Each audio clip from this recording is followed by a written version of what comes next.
My wife was on a business trip for 6 months, landing a huge project for the company. I went to the airport to pick her up, ecstatic, only to find her with a swollen belly, pregnant with another man's child. My colleagues at the company pointed and whispered, laughing at me for being cuckolded. My dignity and my love were thrown to the ground and stomped on. I knew, right then, that our 5-year marriage was over.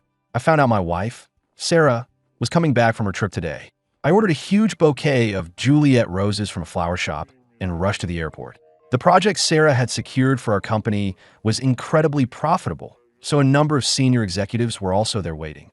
I stood there until my legs went numb, and then I saw a crisp, stylish trench coat appear in my line of sight. I waved enthusiastically, shouting my wife's name. But the moment our eyes met, my smile froze. I hadn't seen her in 6 months. Sarah still had that same capable, confident look about her, but as my eyes drifted downward, I saw her swollen belly. The executives next to me went dead silent, their gazes shifting to me. Honey, I couldn't even finish the sentence before a company CEO, Jason Reed, stepped out from behind Sarah. He wrapped his arm around her shoulder affectionately and spoke in a caring tone. Still feeling sick, he asked. I bought you some sour candies. Nauseous sour candies? I stared at Sarah, unable to believe it. What is going on? Jason shrugged with a look of feigned helplessness. Daniel, you can see for yourself. Sarah's over 5 months pregnant, and she's really not feeling well. Sarah had been away for 6 months, yet she was 5 months pregnant. Jason was making it crystal clear to everyone. My wife had cheated on me and was carrying another man's baby. Then, I heard his cheerful voice again. What are you all standing around for? Come congratulate our VP, Ms. Thompson. The profits from this project are equal to half our company's yearly revenue. The other executives rushed forward in a crowd, and someone shoved me aside. Sarah was surrounded by people offering their congratulations, while the roses I was holding fell to the floor, instantly crushed underfoot. Someone in the crowd suggested, "Let's throw a welcome party for our VP tonight." But Sarah turned them down. "I'm sorry, everyone. It was a long trip, and I'm exhausted. Besides, the baby needs to rest. I'm just going to head home." Hearing that, a tiny spark of hope ignited in me. Maybe she hadn't forgotten that today was our 5th wedding anniversary. But then, she walked over to me and stopped. "Daniel, you should go home first," she said. "We'll talk properly about us when I'm feeling better." Then, Sarah got into Jason's Maybach without a single look back. A dull ache started deep in my chest. I stared blankly at the crushed petals on the floor, the title Vice President Thompson echoing in my mind. Sarah had been promoted again. Ever since she started at the company, she had climbed the ladder much faster than I had. Team lead, manager, director. And now, vice president. I had watched the gap between us widen with every step until this moment when she was pregnant again. I still remembered how agitated Sarah was when she found out she was pregnant a year ago. She had grabbed my collar, demanding, "Daniel, did you do this on purpose? Did you skip the birth control? Don't you dare think you can tie me down with a baby." I knew Sarah never wanted to be a housewife, so I tried to explain that I had always been careful, just as she'd asked. The pregnancy must have been a fluke, maybe even fate. On top of that, my mother was gravely ill at the time, and her dying wish was to see her grandchild. I pleaded with her to keep the baby, but Sarah took the pill anyway and terminated the pregnancy. When my mom found out, she cried, calling me useless for not being able to protect my own child. She passed away that same night. The whole thing devastated me. I was in a dark place for a long time. Maybe Sarah felt some guilt over it. For the first time ever, she actually tried to explain, saying work was too demanding and the pressure for promotion was intense. It just wasn't the right time for a baby, she said. "Daniel, just give it a year or 2, she promised. "We'll have another child then." In our 5 years of marriage, she poured everything into her career, and I did my best to manage our home so she wouldn't have to worry about a thing. I personally handled every detail of our home's renovation. Sarah loves sparkly things, so I had a handmade crystal chandelier custom ordered from Italy. She hates takeout, so I learned to cook by watching videos on TikTok. For our anniversary, Valentine's Day, and her birthday, I always plan a surprise. But all I ever got in return was Sarah's cold, annoyed stare. "Daniel, I don't like these holidays," she'd say. "You don't have to do all this." Sarah always said she didn't like posting about her personal life on social media. I never once appeared on her Facebook page. But tonight, I saw a new post from her, 2,000 days and counting. So incredibly lucky. The picture showed two glasses of red wine clinking together, and on the wrist of the other person, I saw a Rolex Deep Sea. I'd seen that watch in Sarah's purchase history. I had thought it was a surprise for our 5th anniversary. It was all just my own wishful thinking. It felt like a fist was squeezing my heart, so tight I could hardly breathe. It wasn't that Sarah didn't like posting about her relationship on Facebook. She just didn't want to post about her relationship with me. I sat numbly in the living room, staring at that Facebook post for what felt like hours. I stared until my eyes burned and my nose started to sting. Maybe it had always been this way. Maybe Jason was the only one who ever got to have all of Sarah's affection. Sarah and Jason were childhood sweethearts. She had filled 3 thick notebooks with entries about her crush on him. But then her father's business failed, the company went bankrupt, and he jumped from his office building. After that, the Reed family adamantly forbade Jason from seeing her. Sarah was 20 years old then, and she dropped out of college without a second thought. To make money, she worked as a model, washed dishes in restaurants, and even took a job as a cocktail waitress. Those places were sketchy, and a beautiful girl like Sarah naturally attracted the wrong kind of attention. I was on my way to the architectural firm to make some changes to a blueprint when I saw her. Someone had clearly drugged her. She was stumbling, about to collapse. And trailing behind her were a few sleazy guys, just waiting for her to pass out so they could prey on her. I didn't hesitate. I walked right up and steadied her. "Are you okay? Do you need me to take you to a hospital?" One of the men cursed me out, getting in my face and telling me to mind my own business. Sarah herself was staring at me with suspicion. She was like a wounded animal, small and helpless, but with all her defenses up. My heart went out to her. "Don't be scared," I said softly. "I'm not going to hurt you. Let me take you to the hospital." At the hospital, while she was on a Ford drip, she leaned against my shoulder and cried for a long time.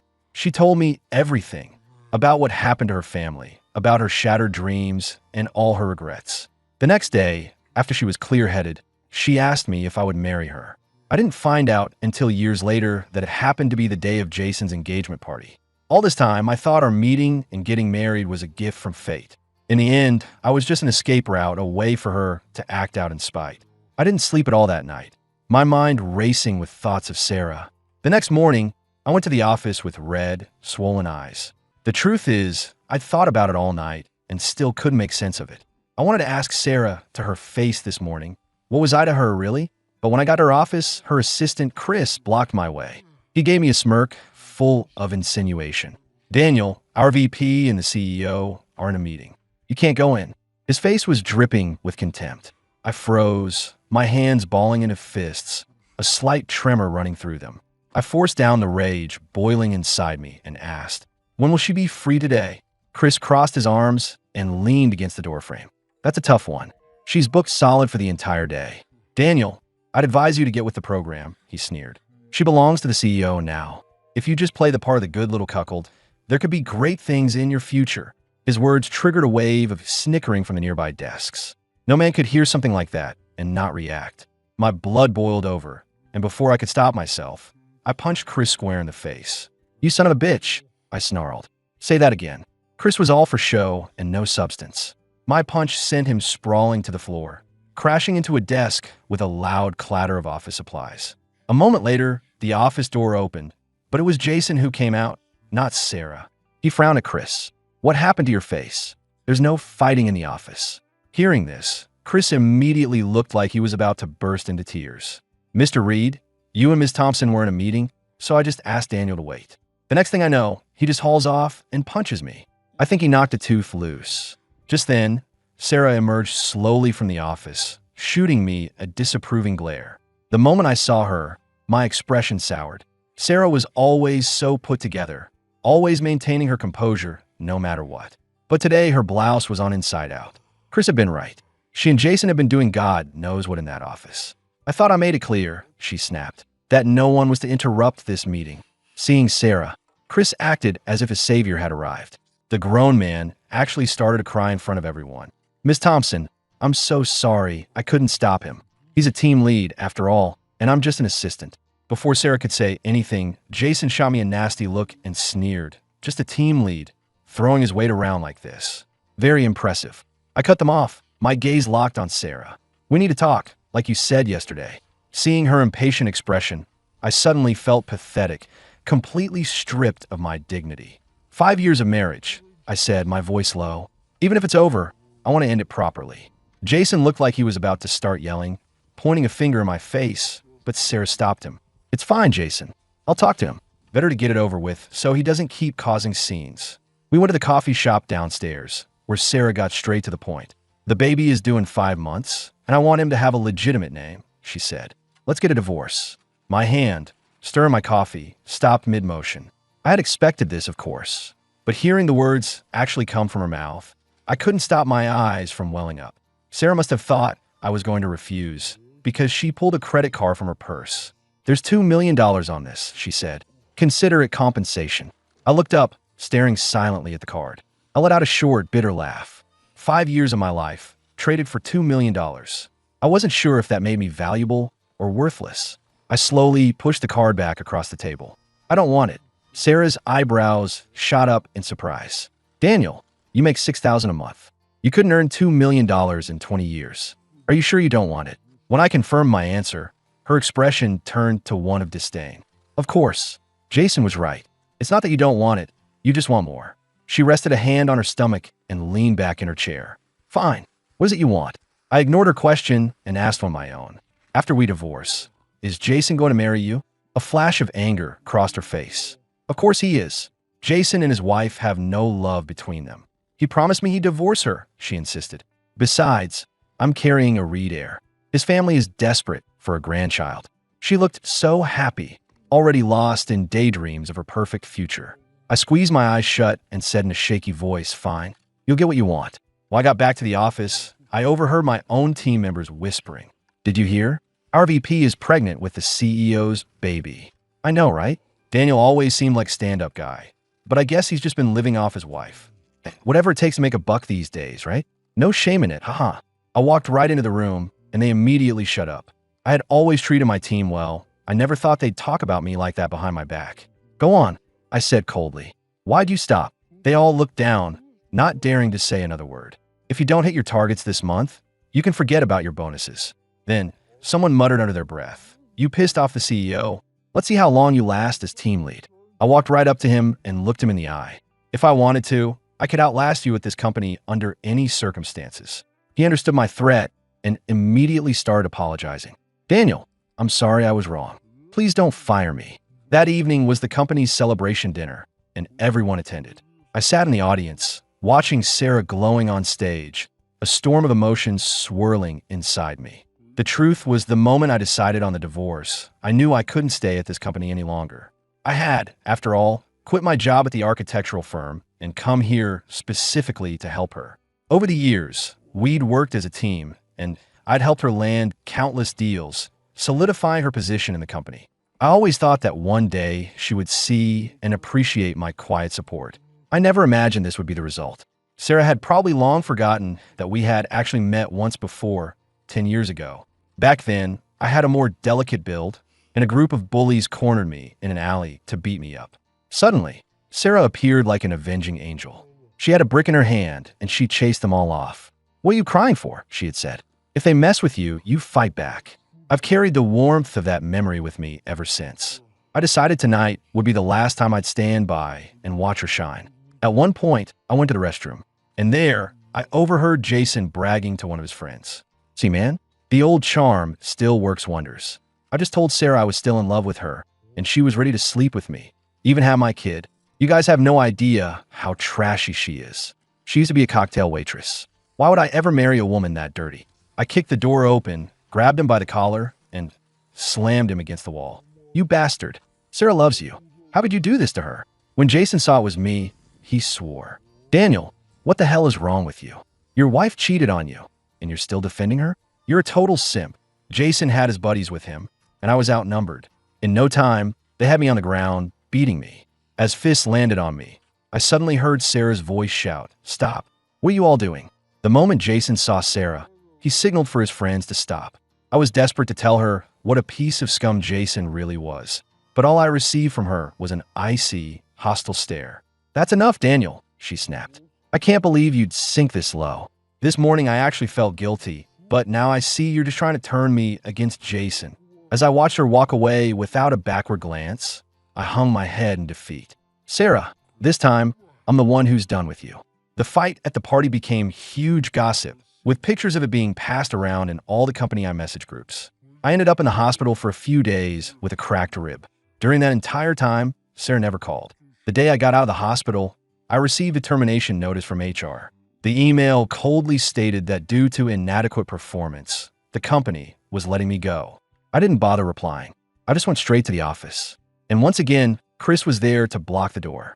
Daniel, don't make this hard for me. Ms. Thompson said she doesn't want to see you. He said it, then covered his mouth as if he'd just remembered something. Oh, my mistake. I forgot. You've been fired, Daniel. You're not a team lead anymore. Sorry, he said with a smug grin. Unauthorized personnel are not allowed inside.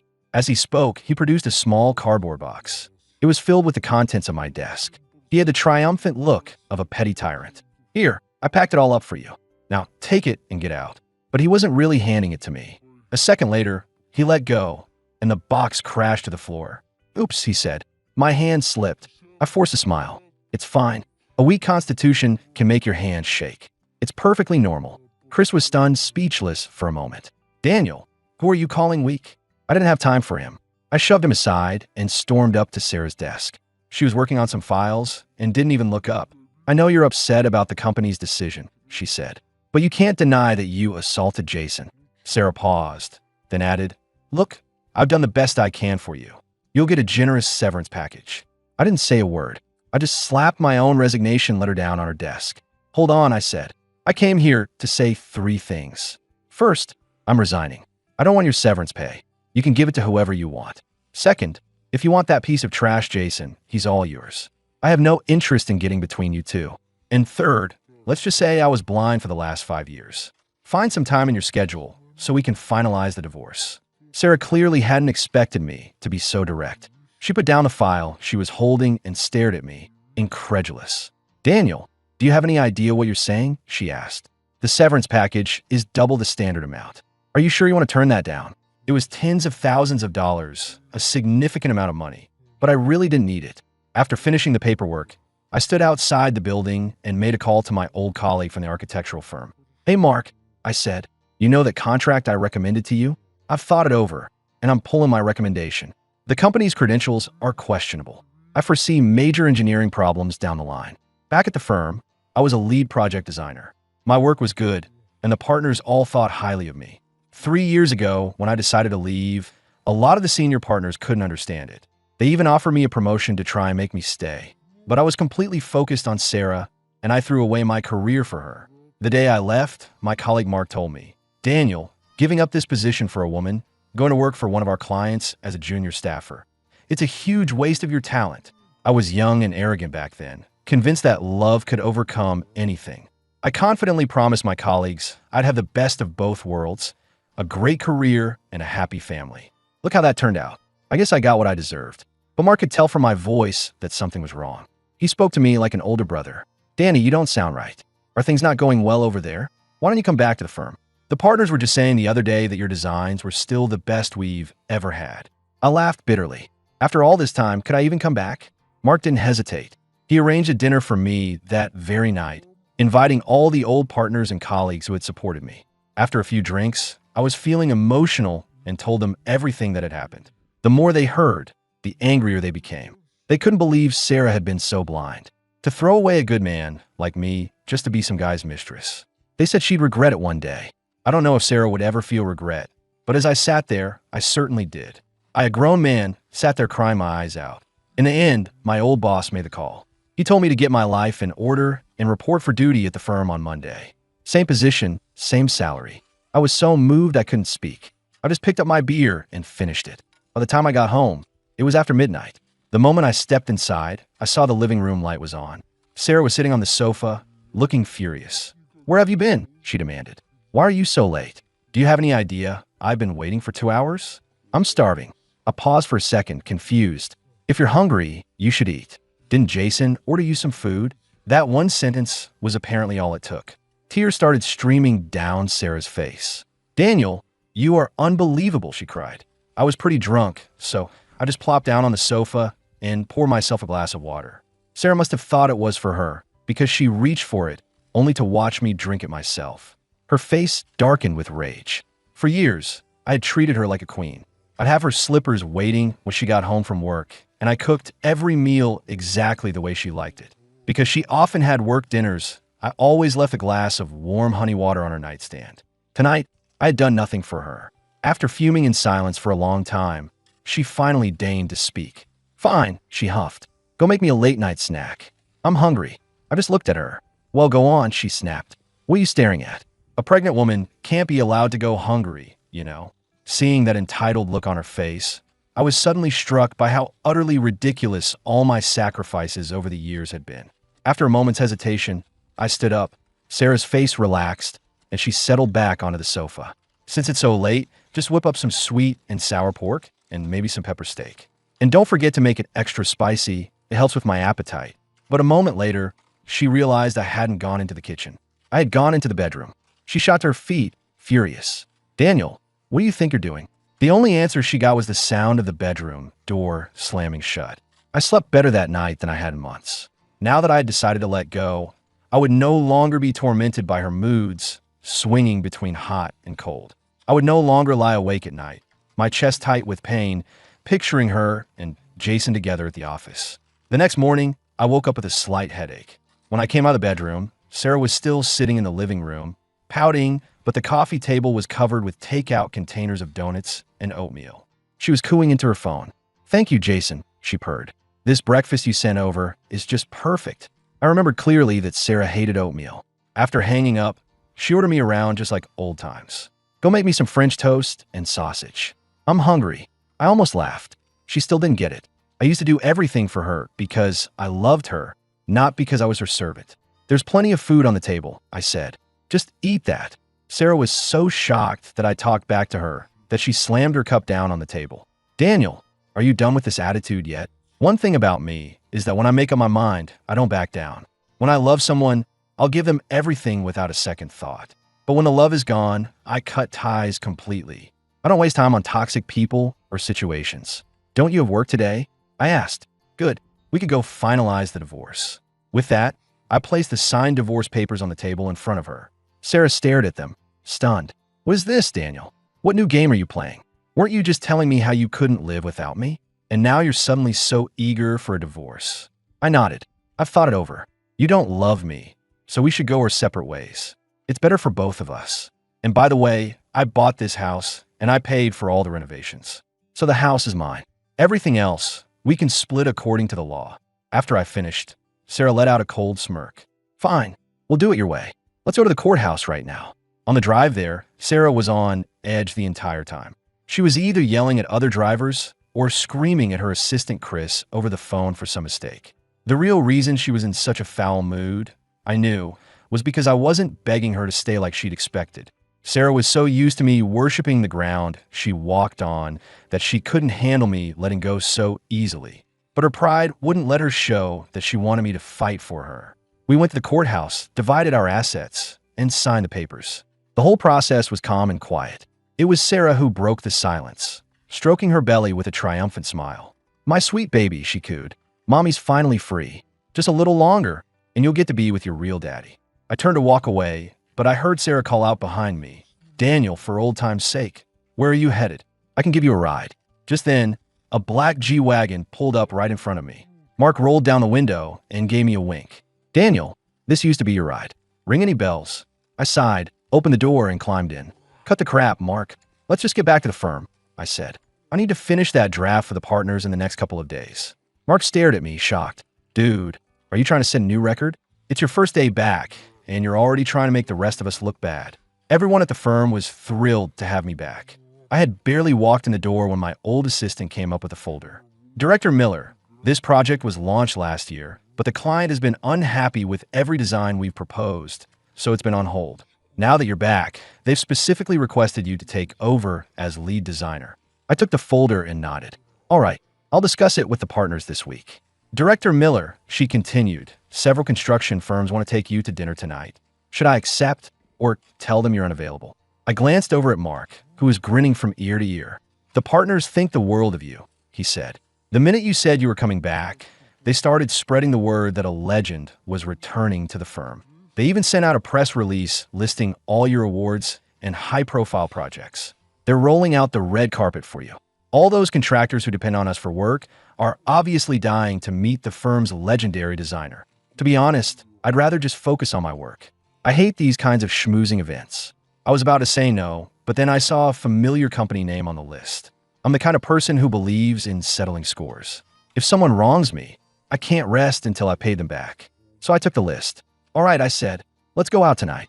It's time I got reacquainted with these firms. That evening, we went to the Sterling Club. The moment I stepped into the private dining room, my eyes met the shocked faces of Jason and Sarah. The invitation for tonight's dinner had come from my old company, so of course, I had to make an appearance. It didn't take long for Sarah to get to her feet, one hand on her belly, and snap at me. "Daniel, this is a very important business dinner. What are you doing following me here?" Her assistant, Chris, stepped in front of me protectively. "Come on, Daniel. Have some self-respect. She doesn't love you anymore. What's the point of harassing her?" In front of all the other executives, Jason sneered. "This isn't about love. He's just sorry he didn't get more in the divorce, so he's here for a handout."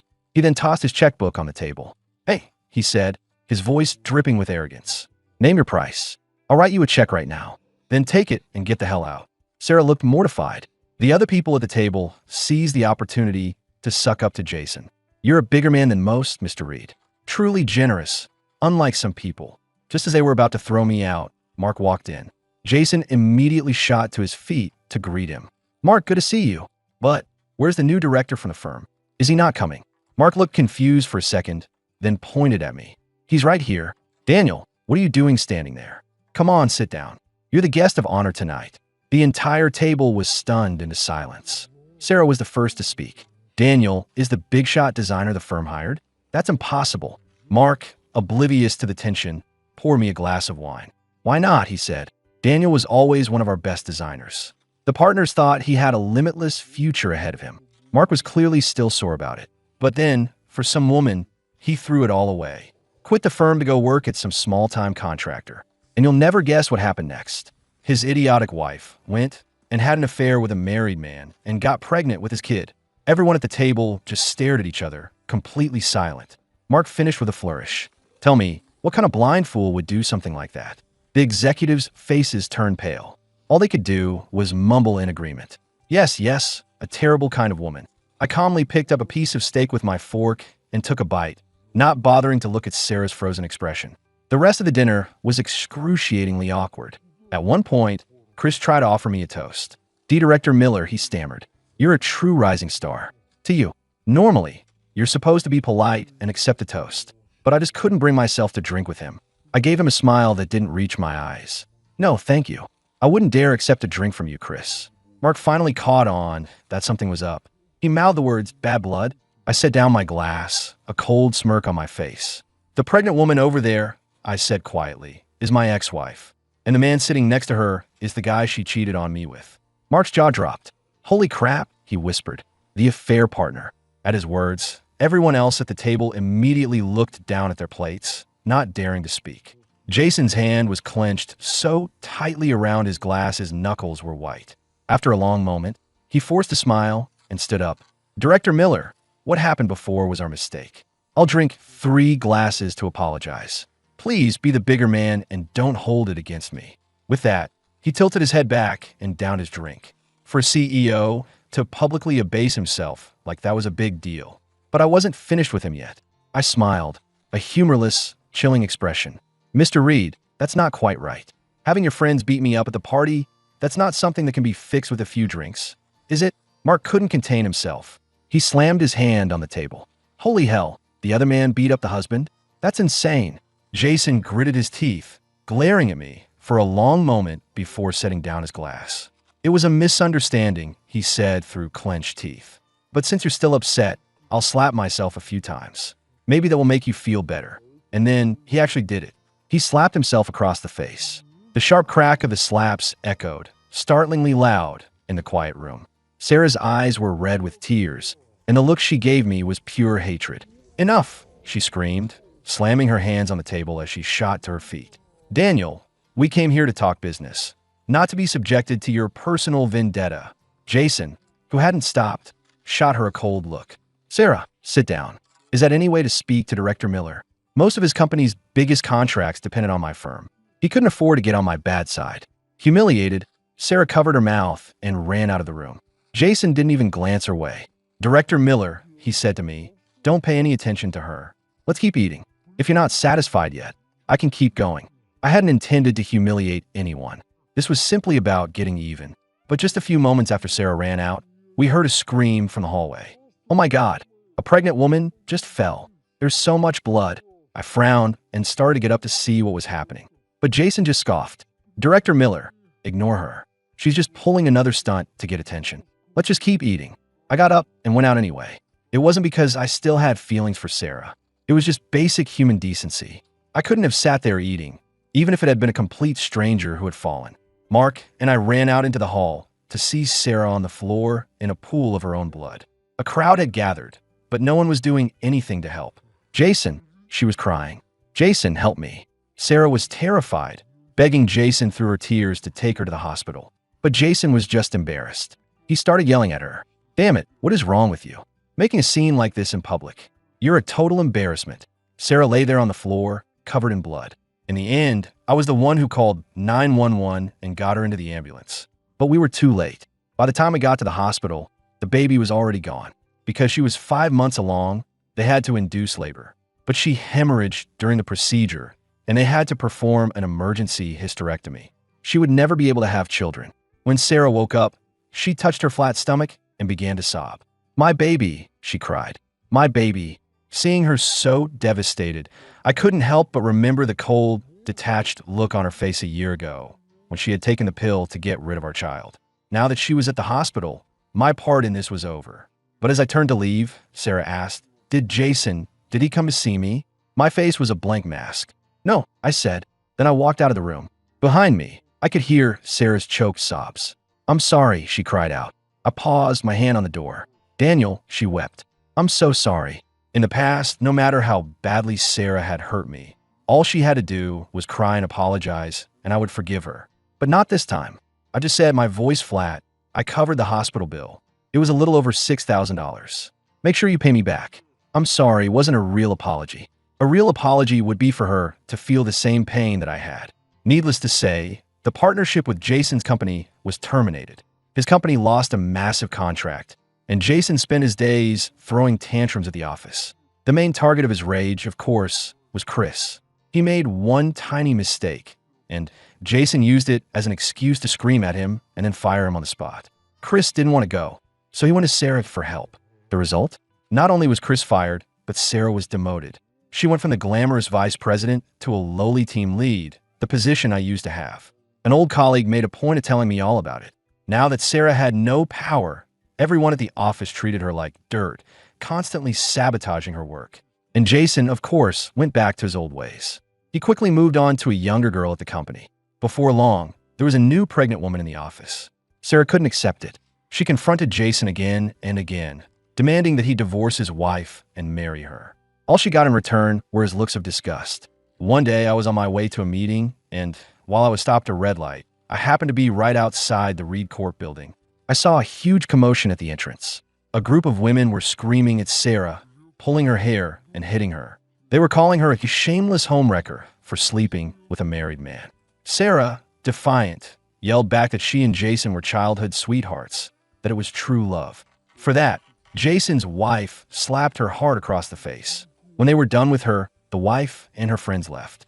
Sarah was left crumpled on the sidewalk like a piece of trash. She was sobbing, heartbroken, and as she looked up, her eyes met mine. Just then, the light turned green. The car moved forward. I slowly rolled up my window, blocking the side of her face. That night, a video of the fight was posted online. In it, you could hear Sarah screaming that the person who isn't loved is the real other woman. It went viral. People on Twitter tore her apart, calling her the most shameless mistress they'd ever seen. The video showed Sarah clutching those 3 notebooks of hers, the ones filled with her love for Jason, as his wife tore them to pieces. Finally, Jason himself released a statement, speaking directly to the camera. Sarah, he said, stop dreaming. Did you really think I would marry some broke, powerless woman like you? I was just playing along to keep you working hard for the company and maybe to get a surrogate for my wife and me. Did you honestly think you were something special? Not only that, but Jason also leaked private photos of her. Just like that, Sarah's life and reputation were utterly destroyed. I didn't see her again for 2 months. I was coming home from a conference in Europe, and as I approached my front door, I saw a frail figure huddled on my doorstep. At first, I thought it was a homeless person. "Hey," I said, "do you need me to call someone for you?" But when the person looked up and said my name, I froze. The old Sarah had been so bright and confident, always full of drive. The woman in front of me now just had dead, empty eyes. "Daniel, I regret everything," she whispered. "I know now that you were the only one in the whole world who ever truly loved me." She clutched at my pant leg. "Can we go back? Can we be like we were before?" "Daniel, I can't live without you." I loosened my tie and sighed. "I'm sorry, Sarah, but I've gotten used to living without you." Just then, another voice called out from behind me. "Daniel, which dress do you think I should wear to the meeting tomorrow?" It was Emily, my old assistant, the one who used to look up to me. She was my girlfriend now.